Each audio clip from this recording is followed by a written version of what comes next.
umugore iti isoka waremye birangira ikosa rigera rigarutse ku Mana yaremye ijuru n'isi yaremye n'ibyo byose. yego rero Imana yisi ifata umwanzuro avuga itoke reka mbahane mbareke ndabona ibyo mukora mutabizi cya cyizere Imana yari dufitiye dutangira kuyitenguha ariko imaze kohereza imbaraga ziri muri Kristo Yesu Yego. birangira bitumye haleluya maze imisi ndi kubwira abantu ngo mureke dusabe Imana itwungura ubwenge Yego. ngo maze abungura ubwenge kugira ngo babone uko basobanukirwa ibyanditse uyu munsi wa mugabo w'Imana ikunguye ubwenge pastor umugabo Imana imwunguye ubwenge nta nubwo yazigira aba mu bagabo bananiwe ngo bishoboke. Yego. Imana ikunguye ubwenge Imana ibongera ubwenge. Yego nta nubwo hakabayeho no guhana kwitana ba mwana umuntu wese yakaba amenye igisate cy'akagikora neza yarangiza yabona icyo gisoje akajya no gufasha mugenzi we mu kindi ariko uyu munsi aravuga ngo reba ngo wakoze iki ugataha wenda ugasanga umugabo afite na gahunda yo kugira ngo agire uko yigenza agataha areba ibishingwe agataha areba amabasi ibyo byose bigira nk'utabibonye ukabishakira umwanya. Imana itwungura iki ubwenge ikintu cyose kibere mu gihe cyacyo niba hari icyo ukeneye wikwinjira ureba amakosa no maze n'Imana amakosa yarayihoreye kandi zikahari igena umunsi wo kuzafata imyanzuro niyo mpamvu uyu munsi ukora amakosa ukavuga ngo Mana mbabarirwa ukababarirwa yabaye iretse se kuki wowe utaburetse ngo utange imbabazi se kuki wowe utaburetse ngo wihanganire ko usanze hari imyanda iri ahangaha mu nzira ese mwe kuki mutaba muretse ngo bigwire. Imana itwungura iki ubwenge nuko gusenya niba yabaretse niba bibaretse ahubwo basaba Imana bungure haleluya iri jambo nk'uko Imana yarinzaniye ejo numva umwuka haleluya dusaba Imana itwungura ubwenge nicyo gisubizo cy'ibibazo turimo kugungana nabyo mu gihugu cyacu. Imana itwungura ubwenge Imana yungura ubwenge abayobozi batuyoboye Imana yungura ubwenge abayobozi b'amadini n'amatorero Imana yo mu ijuru yungura abantu ubwenge abagabo n'abana mu rugo bagusha ababyeyi. Imana yungura ni ijambo riremereye cyane kandi rihagarariye byose. Yego kuko Imana yahaye umwana ubwenge cyane ntago yacumura ku mubyeyi. Yego Imana yubakiye umugore ubwenge amina yagusha umugabo cyane ntago yananiza umugabo ntiyasaba umugabo ibya mirenge bitamureba kuko ngo hari abagabo barimo gutoroka ingo kubera imyenda myinshi kandi barwana no gushimisha cyakiremwa muntu cyitwa umugore. Ariko pastor uvuze ikintu cy'abagabo niba ukuntu mukanya yarumbajije kuntu abagore bagusha abagabo. Yego ubundi ni gute mujya kureba Samusoni wagushijwe na Delila mwibagiwe ko Yosefu yananiwe no gushukwa n'iby'ibwami kandi byiza biryoshye kandi akanesha babiri batandukanye. Niba nibishaka kukubwira umwe mu bingenzi ese ungenzi ni Samusoni banogoye amaso kuki reka dusaba Imana itwungura ubwenge urahita usobanukirwa amahitamo ya nyayo. Njyewe n'ikintu ndi gusengera muri iyi minsi Imana inyungura ubwenge reka mbe nyisabiye ngewe nimba abandi bagitegereje utwungura ubwenge Imana utwungura ubwenge abagabo bose bungura ubwenge abagore bose bungura ubwenge Abanyarwanda bungura ubwenge muri rusange Imana itwungura ubwenge yabo dusobanukirwe n'igikurikiyeho. Imana ihabwa icyubahiro Imana iguhereza umugisha cyane. Turimo turagana ku musozo hari ijambo ukoresheje rikomeye cyane uravuga ngo ntabwo ikibumbano cyabaza umubumbyi. Yego ngo wambumbiye iki cyane ni ukuvuga ngo uyu mugabo ntazongere gusenga avuga ati Mana kuki wampaye uyu mugore rwose isengesho rya birihaho ahangaha ni ukuvuga ngo Uwiteka Imana mpubwenge n'imbaraga umugore we ntuzongere gusenga uvuga uti ngo wampere iki kiremwa cyitwa umugabo rwose ahubwo se Imana ikungura ubwenge bwo kugira ngo ubashe kubana nawe umwihanganire usenge uneshe. Imana yo mu ijuru itabura guseruka ntabwo izahora ibabaza umuntu iteka umunsi umwe uzasanga yabikemuye. Ibihumuro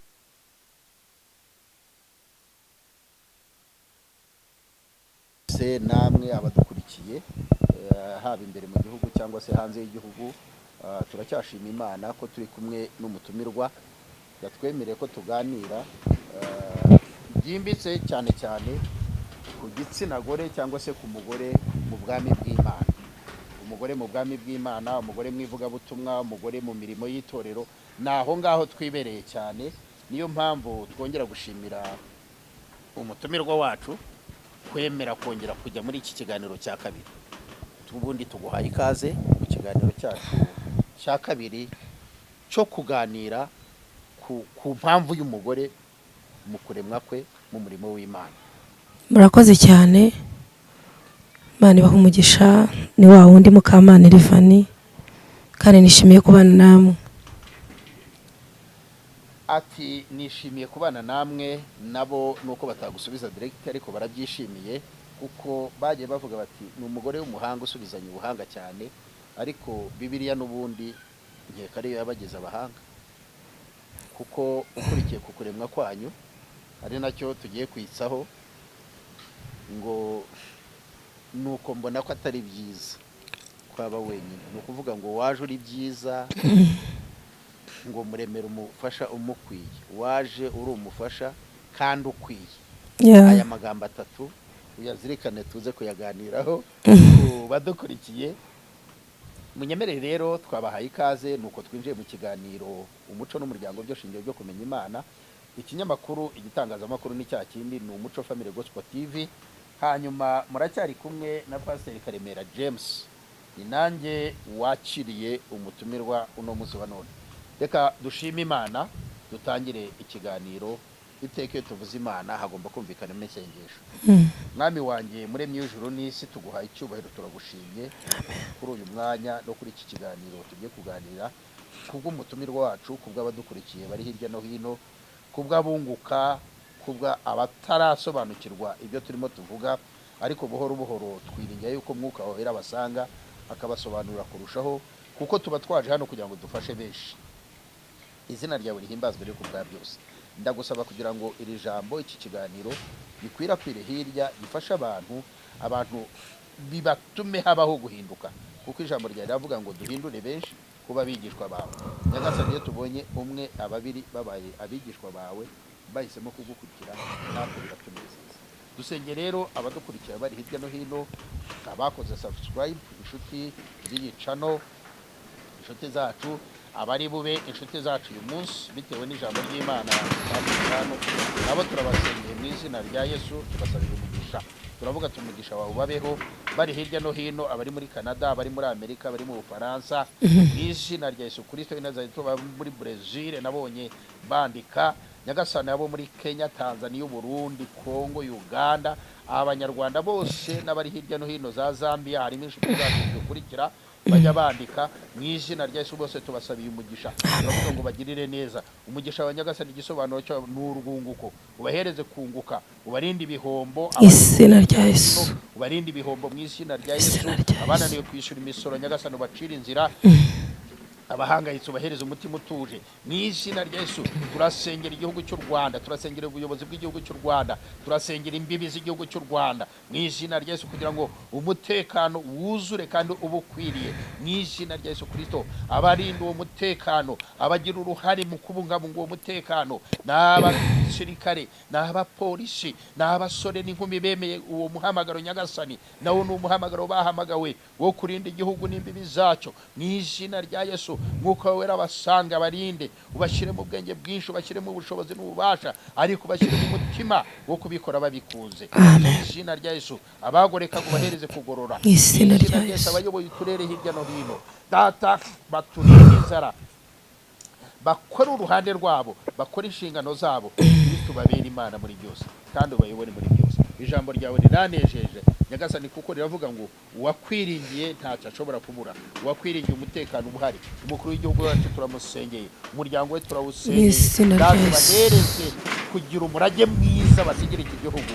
Hari ibyo bakoze tureba n'amaso, hari n'ibyo tugitegereje Nyagasani Mwami Imana, natwe hari ibyo wadufashamo gukora mu izina rya Yesu. Niyo mpamvu nsengeye Nyagasani uyu mushinga ndimo gutegura, kugira ngo uwagure mu myumvire y'abantu, uwagure mu bazawugana, uwagure mu bazawuciriramo, uwagure Mwami mu bazafasha mu izina rya Yesu, kugira ngo Nyagasani nanjye uyu uzambere umurage mwiza nasiga ku gihugu cyanjye. Urakoze icyubahiro n'ishimwe n'ibyawe, turasengeye tubyambaje ku bw'Yesu Umwami wacu. Amen, amen, amen. Imana ibahereze umugisha, tubahaye ikaze. N'ubundi iyo ngeze mu gusenga mba numva nakwinjira, nakwiberamo, nibwo buzima bwanjye bwa buri munsi, kandi nta cyiza nko gusenga. Ni nayo mpamvu Yesu yafashe umwanya uhagije wo kwigisha gusenga abantu, uhereye ku bigishwa be no kuri twebwe abamukurikira. Niwe yavuze ati nusenga ujye usenga gutya. Ni ukuvuga ngo ni ikintu cy'agaciro Kristo yarobanuyemo nk'isomo, aryigisha ukwaje. Rero mukunde gusenga. Gusenga birabyibushya, gusenga biradisiplininga, bishyira umuntu kuri disipline. Gusenga bitanga umusaruro, uwahinze areza, uwacuruje arunguka. ntago wasenga ngo ubuzima bwawe aho ubwerekeza bube bubi. Oya, ni nayo mpamvu uyu munsi abari mu magororero hirya no hino basenga Imana ikabahereza ibyiringiro, ndetse ibihano byabo bakabirangiza ari bazima bashima Imana, bakaza hanze tukaba bamwe nk'ibisanzwe. Tubaye ikaze rero, Imana ibahereza umugisha. Turi kumwe n'umutumirwa. Uraho? Muraho neza mukozi w'Imana. Hirwa. Amen. Pasika nziza. Iri hafi harya. Pasika iregereje. Yego, kuri twese. Arabaguhaye Saint Valentin? Nta muntu wayimaye. Sinjya amenya kubeshya. Harya se bayitanga gute? Ni umunsi mwiza wo gukundwa. Ni impano batanga, bayitanga gute ubundi Saint Valentin? Saint Valentin umuntu ashobora kwifata ubwe akakohereje ijambo ryiza kubwira ati gira umugisha ndagukunda. Yego. Nta urabikubwira? Abantu bose bansubije nabo nagiye mbibwira kuko nge ngira urukundo rwinshi banshubije. Hari n'abatanshubije. Oya, rwose nge nkunda umuntu wese kimwe n'undi. Uramutse undagiye mu byo kumfuhira byakugora ko sinzi kurobanura abantu. Kuva umwuka w'Imana yambwira ko Imana yaremye umuntu umwe, niyirebye mu isi ibona umuntu umwe. Ubundi Saint Valentin wumva iki se? Saint Valentin nayitekerejeho sanga mbwiye abantu ko mbakunda nta cyaha kirimo, nta nikosa ririmo. Kuko uwayishyizeho yagendeye ku rukundo rumurimo. Rero nanjye nibuka ko ndufite. None se bubwiye ko bakunda?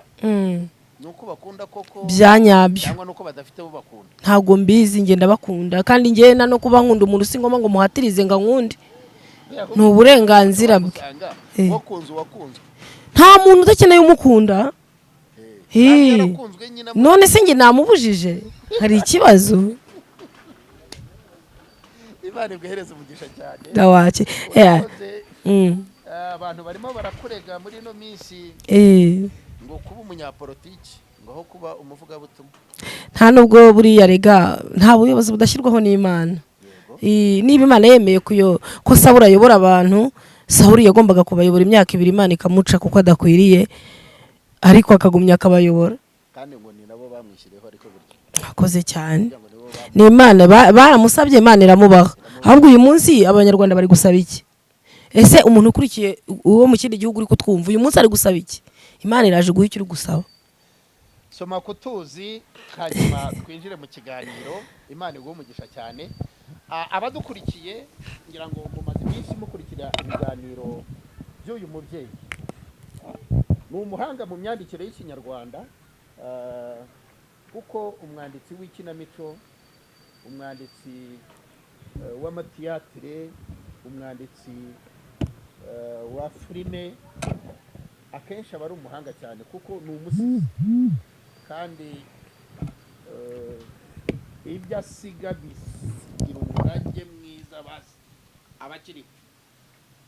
None nyemerera nkubaza. Karame. Kugira umwuga utandukanye. Hari ivugabutumwa baryemera kuko ukunda no gutanga icyigisho. Yego. Kenshi wagiye umbwira uti tuganire no kwivugabutumwa, guha kanya ubwirize, wenda sinahise nkubonera ako kanya kuko numvishije mfite byinshi nagukuramo byafasha abanyarwanda. Wambwiye ko uri umwanditsi. Yego. Mu matiyatire atandukanye cyangwa se ikinamico. Filime. Bamwe bavuga filime, filime mbarankuru, hari filime nyine ziri mu rwego rw'amatiyatire. Yego, no mu ruhame ndazikina kinamico. Ese kawe nk'umugore, yego, nk'umumama, mama w'abana, harya ufite abana bakuru? Wenda mbere yo koko baza nako kabazo mbaze nge kumukamatsiko. Iyo uvuye gukina filime, iyo uvuye gukina tiyatire, ni rihe jambo bigusanganizwa haba ku bana cyangwa se ku mugabo wawe mu rugo? Wenda nk'amatsiko baba bafite kukubaza, bakubaza iki? Buriya urugo ruganira kuri byinshi, kandi ubuzima bwite bw'urugo nta nubwo njya nkunda kubuzana kuri social media, ariko wenda icyo navuga cyo hari uruhande rutabanje kubyumva neza, urundi rubyumva cyane kuko bari babizi ko mbikunda kuva kera. harabona biganirizaga mbikunda kuva kera najyaga ndeba televiziyo zagaragazaga amashusho ya Ntwari Iwacu y'Iromba ku myaka yanjye 10-12 gutyo. Noneho nkajya nshaka uburyo ki byakunda ngo njye muri iriya televiziyo nkabibura. Urumva byari inzozi zanjye Imana iza kumfasha bisohora nkuza ariko birasohora. Rero ababyumva igihande kimwe cyarabyumvaga ikindi ntikibyumva, ariko hamwe no gusenga no kugira amayerekwa nihishurirwa babona ko bya bintu koko burya bindimo birangira nabo babyumvisha. Wenda ahantu nagiye ku ruhande rumwe ndavuga ngo ukinnye muri theatre runaka, yego ukinnye uri umurwayi, yego kandi uri muzima uri butahe mu rugo bakubona ndanapfa, nashaka hari aho ukina ugapfa bakakwica. uko ngewe ndi bukubone none aha turi kumwe nuko nakubonye nimugoroba wapfuye. Iyo mubikina nyine muwamugamije iki nyirizina? Akoze cyane ngewe kubera ko nagize umugisha w'ukuntu bimbamo, nuvuga ngo bakimara kumbwira ko uwo ndi bukine ndiwe, niba ndi bukine ndi umugore w'umunyamahane ako kanya mpita mpinduka umunyamahane, ubwo ntangira kujya mu njyana y'umunyamahane. Niyo wangiye baturakina uri umuyobozi, ubwo ako kanya ubwo ndahita mpinduka umuyobozi, ntabwo umenya ukuntu bigenze wisanga wahindutse umuntu. Ubwo wowe wanyawe urisevinga ugahita wambara indi shura y'undi muntu, wava mu kazi ugahita wongera ugasubira ukaba wowe. Iyo ugeze mu rugo rero umwana akakubaza ati se mama ni wowe wari wapfuye koko? Nyine ni nk'ako kantu shakaga ubuzima bw'umuryango nyine. Yego. Umwana ni nk'akahe kantu k'amatsiko yashaka kukubaza muri ya filime yawe yabonye nawe akubona imbere ye, cyangwa se ko waba warabajwe n'umwana akavuga ati se ni wowe wari wapfuye mama nawe nababaye wenda ko wapfuye wenda kubonye utuntu nk'utwo. Abenshi byarabatunguye bakibaza se mama biriya bintu bikora gute, nyine nkabibasobanurira kuko bo bari bakiri na bato batabyumva, ariko abakuze bo kuko najyaga mbibaganiriza bazi ko nanabikunda bo ntibyabatunguye, babaga bafite amatsiko yo kumenya uburyo mbikora, nkahita mbibakorera nyine nkahita mbikina bagahita babona ni ibintu bisanzwe, bo baramaze kubona ko ari imikino. Ubundi ukunda gukina ku zihe role cyangwa se mu yahe mafilime yigisha iki? Ubundi ahanini uretse iby'akazi ngenda ngakina bakampemba zacu n'ahandi, ubundi numva rwangira uruhande wenda mvuze nko kuri chano yanjye Eriva 250 byegereje neza. Nkunda gukina role zijyanye n'inyigisho, urugero uko umuntu abana mu mudugudu abamo, uko umuntu akwiriye kwitwara. Hari aho nakinnye ndi umuyobozi w'akagoroba k'ababyeyi, hari aho nakinnye nashyizeho akagoroba k'abagabo nabo bazajya bacocoreramo ibibazo byabo bakabyigaho bakabikemura. Ubwo no kuvuga ngo nkunda kumva ko umuntu wese yakura isomo muri filime nanditse cyangwa se nakinnye. Yego. Unjyanye muri ako kantu ndi bukubaza ikibazo, wenda tuze gusubira kuri ya nyigisho yacu cyangwa se cya kiganiro cyacu twatekereje. Ese abakurikira filime tuvuge izawe cyangwa iz'abandi, filime nyarwanda akenshi ziba zigisha bishingiye no ku muco wacu, ku buzima bw'abanyarwanda bwite, uvuze utugoroba tw'ababyeyi, wenda uraporopoza n'akagoroba k'abagabo. Yego. Sinzi uko karitwa. Nako nakagoroba k'abagabo ko nyine niko nakise. Ariko ntikarabaho nyirizina kitwa gute? Ninjye wakashyizeho kandi narakaremye karemera. Ikibazo kirabaza ngo ese aba bantu bicara agafata amasaha 2 kuri iyo filime akayisoma akayirangiza, akajya kuyinda akayiga akayirangiza, kuko mukina role zitandukanye, abakinnyi batandukanye, kimwe nk'uko waruvuze uti ushobora gukina ku Yacu TV, ushobora gukina kuri wenda ku Buzima TV, cyangwa se mu makinamico atandukanye. Yego. Ndashaka kumenya reality, ukuri.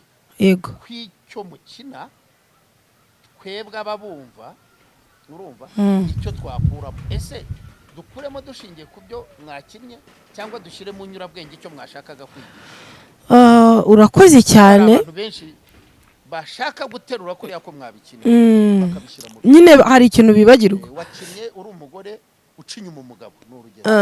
Ubundi nika wakoresheje akumva nawe arizo yako Afrika agashyira mu bikorwa. Urakoze cyane. Impamvu mpamya ko dukwiriye no kujya tunabikosora, ugasanga filimi, ijambo filimi ubundi ubwabyo ni ururimi rw'amahanga. Noneho hari umuntu utazi n'icyo kinyarwanda n'urwo rurimi ruko risobanura mu kinyarwanda, agahita abona gusa bakoza agahita yimagina. Ariko ubundi iyo bavuze filimi bavuze umukino. Uwo mukino rero urumva bimaze kwitwa umukino. Ni umukino. Niba ari umukino bikwigishije iki muri karitsiye aho utuye? ese ubonyemo nde wabonye? si ibintu yakoze wabonye ari byiza ku buryo nawe ugiye kubishyira mu bikorwa? ese niba atari byiza ni gute ugomba kubifata ukabishyira mu bikorwa? ahubwo twebwe tugaragaza imico y'abantu. urugero, niba ari mukase w'umuntu, tukagaragaza uburyo atocaringa abana bikabangamira umugabo wamushatse, ndetse bikarangira uwo mugore n'ububi bwe bugiye hanze agaseba. hari umwana rero uhita abona na mukase bari kumwe, nawe ari uko akabona muri ya shusho mwamwigishije gusa, kandi hariya wenda mu rugo ari nk'uko wowe utaha mu rugo uko bakwakira uvuye kuri filime. ntago mpamya ko ariko kuri, ariko ndaje mbivugeho. nemera ko uwo mwana nubwo abireba ariko aba afite umubyeyi. gutinya uyu mubyeyi umukase we. okay. filime ya mukase ukuntu yica abana nabi n'iki, ku buryo na rangre ururimi atangira kuvugishamo wa mubyeyi rusa n'utangiye guhinduka kubera za filime. ese bakwiga iki muri iyi filime? bareka iki? mpamya ko aha naho birasaba ubuhanga mu myandikire. dukwiye kumenya no gushyira kuri titire y'amafilimi, cyangwa se ano magambo asobanura filimi cyangwa se asobanura ikiri muri iyo filimi.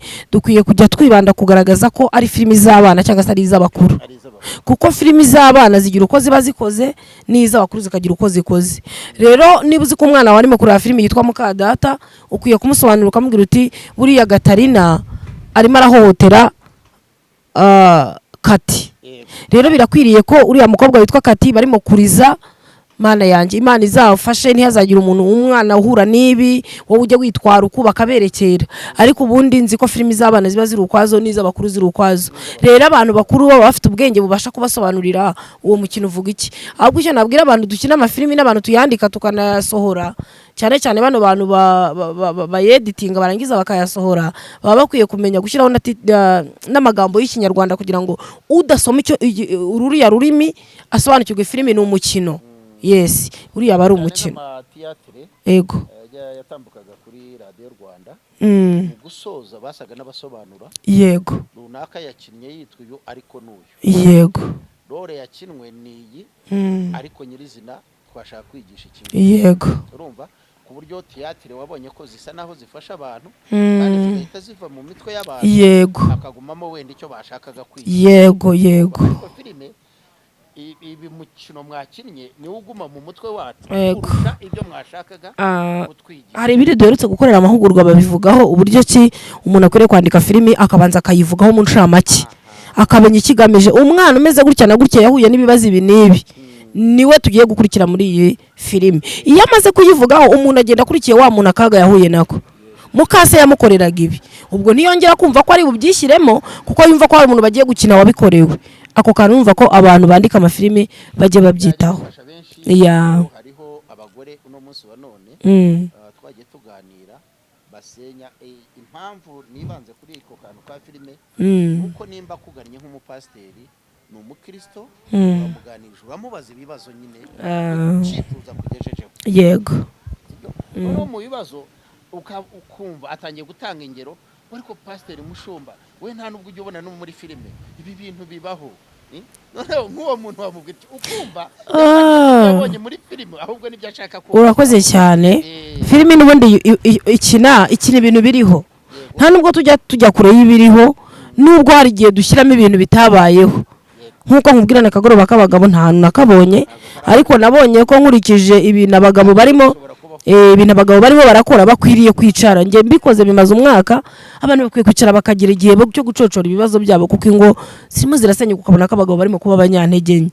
ariko icyo nshatse kuvuga ahangaha nk'uko wari ubivuze ni ukuri, filime dukina n'ubundi ni ibintu bibaho. ahubwo reba mu rugo iwawe ibi bintu urimo kwiga kugira ngo uhakorere birakenewe. numva ari cyo kintu namubwira. ntakagereranye ibintu biremewe. ni ukuvuga ngo ye gufata biriya ngo abigira byose. yego. narebe by'ingenzi. hari icyo yakwigira. yes uko. ni ukuvuga ngo icyo afatwa nafata ibye abigereranye na biriya. yego. arebe niba hari ikiburamo cyiza. yego. kuko ahita abona ibyo byose bisa na bya bintu. yego. ni ukuvuga ngo yafashe filime yegereza ubwonko, cyabona iwe mu rugo cyose arakibona muri ya. hari n'abarira pe, hari n'abarira neza bagahogora bakagira ngo umuntu baramwishe koko bakarira. yego ko cyane rwose. bari bahereza umugisha abategeka urumva yuko ikiganiro ni cyiza, nayo ni inyigisho twisubirire kuri content yacu.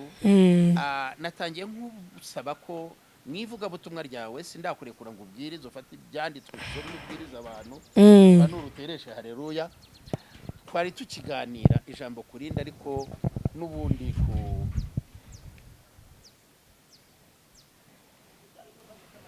uyu muhungu ashobora kuba atarebye kameramani.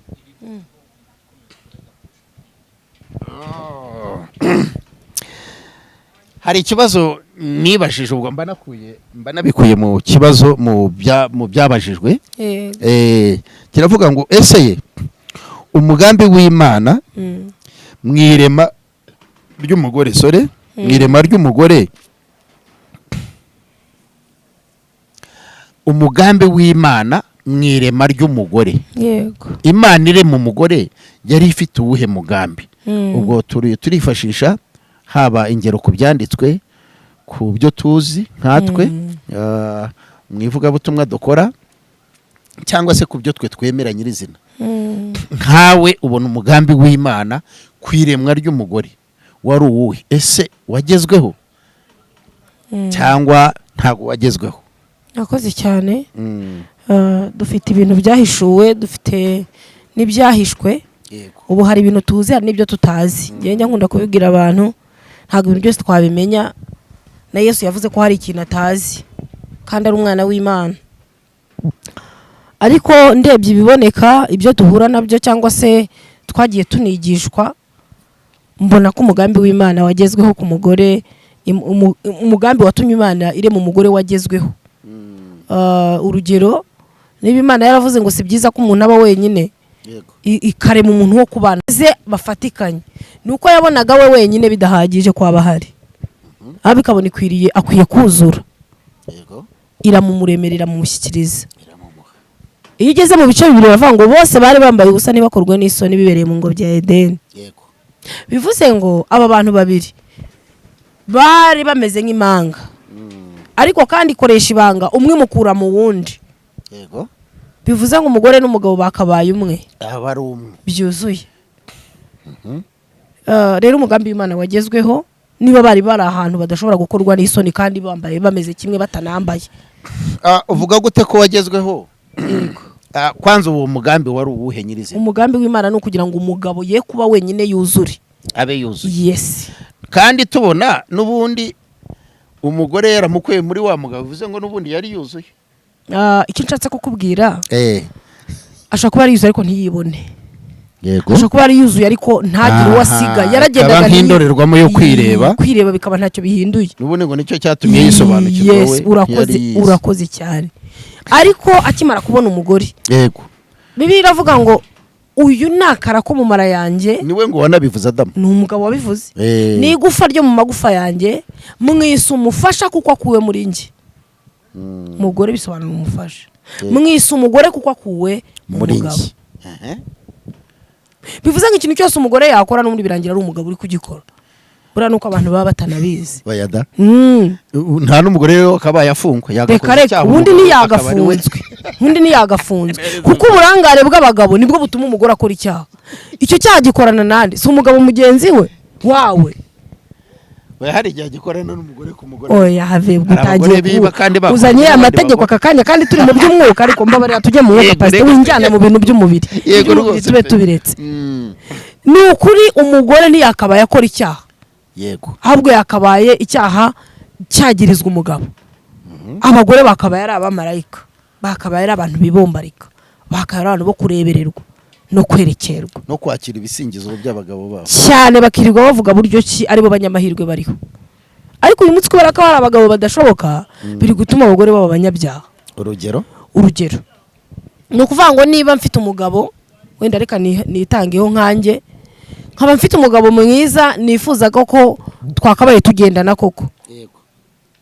Nyuma y'imyaka 3 tubanye, nkajya nkumva yanciye inyuma, kandi Bibiliya ivuga ko umugore akwiriye kugira gute gushaka umugabo umwe n'umugabo agashaka umugore umwe. Ubwo kera akabaye mu mutwe w'umugore ndasaze. Oya, Yesu yasize abivuze. Yesu yaravuze ngo kuko igihe kigabanutse, yego, umugabo ashaka umugore umwe. Kandi buri inama ya Yesu yari yasohoje ibye, yavuze ko yaje gusohoza ibintu byibuke. bivuze ngo impamvu yabivuze nuko yabonaga bikomeye yabonaga bijegajega kuba abagore barimo gushakwa ari benshi ngo kuko igihe kibaye gito kuko igihe kigabanutse bivuze iki rero rwose aba bagabo badakoresheje amakosa aba bagore bakababera beza bakabarinda nta nubwo umugore yakwirirwa ajya no mu makosa umugore arajya kuba indaya inshuro nyinshi ugasanga bitewe n'iki nuko yaburaye kabiri bigaterwa nuko umugore we yamaze kumugira umugabo yamaze kugira gute kumuca inyuma ubundi wajya kumva ejo umugabo ntiyemeye guhahira urugo uko bikwiye yiboneye undi mugore yagiye bikarangira umugore warukijijwe ashaka gukomeza gusenga nawe aravuze ati reka nze nyishyure nanjye satani akaba arazamutse wo kwihorera umudayimoni wo kora akaba yinjiye mu rugo rw'abasenga rero uyu munsi wa none tudahagaze ku ngo zacu ngo dukomere twongera amasengesho ariko twongera n'ibikorwa biraza kugorana cyakoze dufite amahirwe aho umugore kuri iki gihe asigaye yarisobanukiye ko umugabo ashobora no kudakoraho kugira ngo ujye gusambana wowe ugakora kandi ugateza urugo rwawe imbere ubu harimo kugenda habaho kwisobanukirwa ariko ngenda byibuka mu minsi yashize abagore benshi babaga indaya kubera abagabo babataye benshi umukobwa yaterwa inda iwabo bamukubita inzu y'uburushi agahita abindaya akajya abyara abana batagira base babitaho ariko ubu bwo rwose harimo ikintu gisa no kugira umugisha navuga Imana irimo kutugenera ugasanga rwose umudamu atangiye nawe kubona ko afite amaboko abiri hari icyo yakora ukabaho hari ikibazo kiba gikomeye kiba gihari uyu mugore ukora ikiraka afite uruhinja ntago bipfa koroha pasi biba bigoye tujye tubwizanya uko biranababaza cyane biba bigoye ntari buhembe umukozi ntari bubone umuntu umusigaranira umwana arajya kwa nyina ati mva imbere wakigoryiwe n'ibintu biba bitoroshye uwo mugore rero natara yarakora iki ariyegera Yesu amufashe Yesu si byose se pasite urahakanye imbaraga za Yesu pasite buretse kuzanamo Yesu gato turi mu mwuka nibyo Yesu ni ngombwa ariko mva nk'ubugi Imana irabyemera ukaburara umunsi wa mbere ikaburara n'uwa kabiri umugore utwite yaburaye kabiri gatatu hacurike ariko ubwo nuko abatayikiranukiye karuka abatayikiranukiye icyo cyo cyihorere pasite icyo cyihorere ndatuma abantu batera byose uzi ko abantu baburana gatatu kandi bari no mu barangije n'amasengesho ariko ntago baho uburenganzira bwo kwiba bagomba kusohoka bakajya gukora bagomba kujya gushaka ufite uruhinja rw'amezi 4 abiri ahubwo we ni nawe bahakaze nindi we data we nindi ukaguha pasite mbabarira turi mu mwuka nibyo ariko ibintu byo kugira ngo ubagire umwuka uvuye oya buretse ibyo mwuka nibyo umubiri kubiringaniza bisaba ubuhanga n'ubutwari ubimenye ariko ntago biha umukozi w'Imana icyuho kugira ngo akore ikibi ahubwo hari cyo birivanga gusabye umuhe wakwemera ukajya gusabaho kugira ngo uhemuke umukristo byakomeye igihe kiba kigeze kugira ngo Imana ipime n'abandi bitwa ko bafite pastor muguru uti pastor icyo kurya cyabuze cakira akazi ngenza wenda ngo koropere ariko igikoma cy'umwana ukabona uvuye aho hantu habi biragora ngenza ababyeyi benshi bagiye bahura n'akaga pastor kandi Imana ihari uzi ikintu kiba cyabiteye abagabo baba barakoze ibyo baba barateye inda abo bagore baba barabataye baba babasize uzi ko abantu batera abandi ingaruka z'ibyago n'akaga n'amakuba twari ibintu twagiye tunyuramo akabera undi ingaruka yes nese ko Imana yamumuhaye ikamumukuramo ubundi ubwo niba gufasha akakwicurwa imba n'upfu rw'imba none se tukira aho ngaho ubwo umugambi w'Imana wakumvisha gute abantu ko umugambi w'Imana wagezweho 100% mu kuremwa k'umugore mu gihe uyu munsi wa none tubona ko uriya mugabo akiri wenyine yaratuje ngo hari n'akagoroba k'abagabo ahubwo ndumva ariko ugiye kugarura ngo ni Imana yamusangaga mu mafu ya nimunsi nimugoroba cyane bakaganira ubona ibintu ari byiza ariko mushiki wacu yamara kwinjira muri uwo mukino ibintu bigatangira kuba bibi gutya guterana amada kugusha abagabo kuko uyu mugabo nawe uvuga ujya guca inyuma nta gaca inyuma kunywa ntaca inyuma ku giti ni ku wundi mugore n'ubundi ni kuri cya kiremwa mugenzi we witwa umugore ese ubwo mu magambo magufi wanyumvisha gute ko umugambi w'Imana wagezweho 100% tubona hari andi makuba ahubwo wagezweho pe ikindi kintu ntiwibagirwe ko turi mu isi irimo satani uyu munsi wa none niba ushaka ko duturuka aho byatangiriye nawe urabizi ko ikosa ryahereye mu ijuru sibyo kandi cyatumye Imana ibikora Bibiliya iravuga ngo cyabumbwe nticyabaza wakibumbye ngo kuki wambumbye gutyo ibi nitwemere no kubaza Imana ngo kuki wakoze ibi ni murindira igihe nikigera muzabimenya ni mukiranuka kuko Imana yashyize umuntu mu isi yohereza na Satani kuko ifitiye umuntu wayo icyizere yari bizi ko azabasha kugira gute kubicamo kuko yamuremye mu ishusho yayo. Yego rero uyu munsi wa none kuba harabayeho uburangare bw'abantu babiri ba mbere, twebwe nk'abantu bakiriye Kristo nk'umwami n'umukiza dukwiye kugira itandukaniro. Dukwiye kuba abantu bakomeye cyane birenze ibikenewe. Yego. Tugakora iki? Niho hahandi uzasanga kuba ibibazo bikugwiririyeho ufite Kristo ukomeye. Hari n'igihe Imana ibigira ngo igupima akantu k'ishuri nkuko yagerageje Aburahamu. Ngirebe kwikunda uyizera. Se nta kindi cyiza cyo gukora. Ese ubundi kuki abantu bakora ibyiza biba byarangiye? Uwakoze ibyiza byose ugaheza. Twagombye gukora icyiza bwa mbere, tugakora icyiza bwa kabiri, tugakora icyiza bwa gatatu kugeza igihe tunesheje. Kandi Bibiliya avuga ngo ntizigere ibabaza umuntu iteka naho yamubaza izamugirira ibambe. Rero umwana w'umuntu nareka kwitana ba mwana nundi. Ubundi nge mbona akaga kose twahuye nako ari uko Adamu Imana yamubajije ati umugore wampaye. Umugore ati Imana yabaza umugore iti isoka waremye. Birangira ikosa rigera igarutse ku Mana yaremye ijuru n'isi. Yaremye n'ibyo byose. Yego. Rero Imana yisi ifata umwanzuro avuga iti okay, reka mbahane mbareke ndabona ibyo mukora mutabizi. Cya cyizere Imana yari dufitiye dutangira kuyitenguha. Ariko imaze kohereza imbaraga ziri muri Kristo Yesu. Yego. Birangira bitumye haleluya. Maze imisi ndi kubwira abantu ngo mureke dusabe Imana twungura ubwenge. Yego. Ngo maze abungura ubwenge kugira ngo babone uko basobanukirwa ibyanditse. Uyu munsi wa mugabo w'Imana ikunguye ubwenge, pastor, umugabo Imana imwunguye ubwenge. Nta nubwo yazigira aba mu bagabo bananiwe ngo bishoboke. Yego. Imana ikunguye ubwenge. Imana ibongera ubwenge. Yego. Nta nubwo hakabayeho no kwitana ba mwana. Umuntu wese yakaba amenye igisate cy'akagikora neza yarangiza yabona icyo gisoza akajya no gufasha mugenzi we mu kindi. Ariko uyu munsi aravuga ngo reba ngo wakoze iki ugataha, wenda ugasanga umugabo afite na gahunda yo kugira ngo agire uko yigenza, agataha areba ibishingwe, agataha areba amabasi, ibyo byose bigira nk'utabibonye ukabishakira umwanya. Imana itwungura iki? Ubwenge. Ikintu cyose kibere mu gihe cyacyo. Niba hari icyo ukeneye wikwinjira ureba amakosa no. Maze n'Imana amakosa yarayihoreye kandi zikahari igena umunsi wo kuzafata imyanzuro. Niyo mpamvu uyu munsi ukora amakosa ukavuga ngo Mana mbabarirwa ukababarirwa. Yabaye iretse. Se kuki wowe utaburetse ngo utange imbabazi? Se kuki wowe utaburetse ngo wihanganire ko usanze hari imyandira ahangaha mu nzira? Ese mwe kuki mutaba muretse ngo bigwire? Imana itwungura iki? Ubwenge. Nuko gusenya niba baretse. Niba bibaretse. Ahubwo basaba Imana. Basaba Imana bungure. Haleluya. Iri jambo umwuka w'Imana yarinzaniye ejo numva umwuka. Ebana. Haleluya. Dusaba Imana itwungura ubwenge. Nicyo gisubizo cy'ibibazo turimo kugongana nabyo. Mu gihugu cyacu Imana itwungura ubwenge, Imana yungura ubwenge abayobozi batuyoboye, Imana yungura ubwenge abayobozi b'amadini n'amatorero, Imana yo mu ijuru yungura abantu ubwenge. Abagabo n'abana mu rugo bagura Imana yungura. Ni ijambo riremereye cyane. Yes. Kandi rihagarariye byose. Yego. Kuko Imana yahaye umwana ubwenge cyane. Ntago yacumura ku mubyeyi. Yego. Imana yubakiye umugore ubwenge. Amina. Yagusha umugabo cyane. Ntago yananiza umugabo. Ntiyasaba umugabo ibya mirenge bitamureba kuko ngo hari abagabo barimo gutoroka ingo kubera imyenda myinshi kandi barwana no gushimisha cyakiremwa muntu cyitwa umugore. Ariko pastor uvuze ikintu cy'abagabo nibuka ukuntu mukanya yarumbajije kuntu abagore bagusha abagabo. Yego. Ubundi ni gute mujya kureba Samusoni wagushijwe na Delila mwibagiwe ko Yosefu yananiwe no gushukwa n'iby'ibwami kandi byiza biryoshye kandi akanesha. Babiri batandukanye.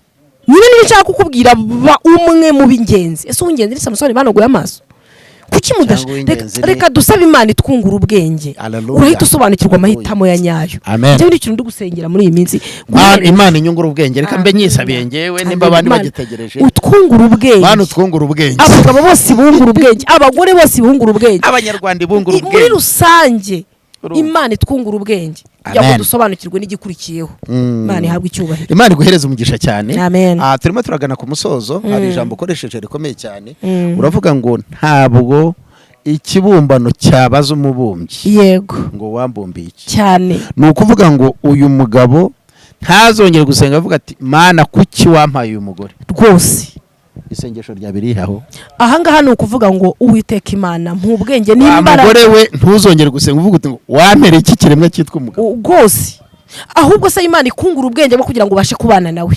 Umwihanganire, usenge uneshe. Imana yo mu ijuru itabura guseruka. Ntabwo izahora ibabaza umuntu iteka. Umunsi umwe uzasanga yabikemuye. ibiha umurongo. ariko wirambirwa ongera wihangane wihanganye uyu munsi ongera wihangane ugire kabiri ugire gatatu ugire kane. ese wari wageza aha Yozefu bagurishije arabo bonse rimwe kandi akabaho ndetse bikarangira abaye igisonga cy'umwami wa Egiputa ari nawe unabakijije. urakoze cyane. urumva Imana iguhereza umugisha cyane. utanze ingero urundi rugero rukomeye cyane rwa Samusoni. urumva Samusoni gusoza kwe kwabaye kubi kubera ko yatsinzwe n'igishuko cy'umugore. Yego. Undi kubera gutsinda igishuko cy'umugore gusoza kwe kuba kwiza. Amen. abo mwami yego yicarana n'umwami ategeka igihugu kubera ko yatsinze ziramba yihanganiye igishuko yarashyizwemo akacyambuka. Tugomba guhora tugerageza kuneshwa bya kuvuga ngo Samusoni wabonye ko mu nkuru za Samusoni ni nyinshi, reka twese kuzijyamo. Abasomye Bibiliya barabizi ko Samusoni yageragejwe kenshi na Delila ariko bikarangira aguye mu mutego we kandi ntibimubere byiza. Nubwo Imana y'imbabazi yaje kwibuka isezerano rye nawe ngo igahorera amaso ye, ariko ntiyahoreye Samusoni, yahoreye amaso ya Samusoni. Ihora yunguka kugira neza kwinshirika. Yego Imana ni nziza. Rero dufato ingero nziza kubeza kubakoze ibyiza kandi barahari. Yego twirinde ingeso mbi, ingero mbi kubakoze ibibi kuko nabo barahari. Twumve ngo umugabo watsinzwe niko abagabo bose batsinzwe cyane. Abagabo bari bikoreye udukapu berekeje ya Roge, urabasoza ubabwira iri hejuru. Pastor bahunga abagore, ariko abagore nabo hari abagore hari baderira. Narabibonye ibi bintu muzi ikintu kibitera nuko umuntu aba yarashatse atiteguye yuko agiye ku ishuri. Buri isomo usanze rikomeye niryo witondera. Nanjye nibyo nshaka kukubwira. Rwose kuva kera mu muco wa Kinyarwanda mwabagabo mwe mwabagore mwe nanjye ndimo. Kera nakuze numva bavuga ngo urugo ni ishuri. Ninde wababwiye yuko kuko mu rugo ari muri paradizo? Kandi ngo ari paradizo ntoya, paradizo y'Imana ngo ni ijuru rito. Oya mubeshya abantu n'ukuri mwongere mubasubiriremo. Kandi Bibiliya ari bivuga. Oya buretse ubuzi kugira ngo ibe paradizo ni igihe babantu bombi babihuriyeho bagumye muri wa mugambi w'Imana. Babihuriyeho kuko hari igihe abantu bari mu mugambi w'Imana ko barabana, ariko kugira ngo bahuze umugore navuga yihangana. Uzi ko nakubwiye ukuntu Aburahamu yatambye igitambo cyo kwemera akaryamana n'umugaragu kugira ngo ashimishe umugore w'urugo rugumeho. Umugore ari kwivumbura akagenda ata harafata kanamene ryamane n'umugaragu kugira ngo umugore wanjye agende, atamba igitambo cyo kuryamana n'umuja kugira ngo acumura ku Uwiteka. Imana yigeze muhana se? Nimureke turebe kure tujye inama nk'abajyana. Imana ibaha umugisha. Imana iguhereza umugisha cyane. Ati tujye inama nk'abajyana, abari mu rugendo rumwe ntitukaryane kandi ntitugasigane, tujye turindana cyangwa se dufashanye kugera iyo tujye. Imana iguhereza umugisha cyane. Umugambi w'Imana umugore wagezweho, wewe wahamije uti wagezweho 100%, ndetse ahubwo nge mbona umugabo ari we wakabaye asaba Imana ikamwungura ubwenge kimwe wenda n'umugore, kuko n'abagore nabo ntago ari paradizo. Rega umugore yavuye mu mugabo. Umuntu wakuvuyemo kunanira guteka, ariko hari igihe urwara n'umubiri ukakunaniza kandi utunze. Nyine nibyo ndi kukubwira, ariko urutoki kuzengereza ukarara wicaye kandi ari urutoki rwawe. Iyakuremye irahari, nibyo nasabye ngo itwungure iki ubwenge bwo kubikora. Reka twese dufatikanye ku isengesho dusaba Imana kutwungura ubwenge, dusabira na bene data Imana.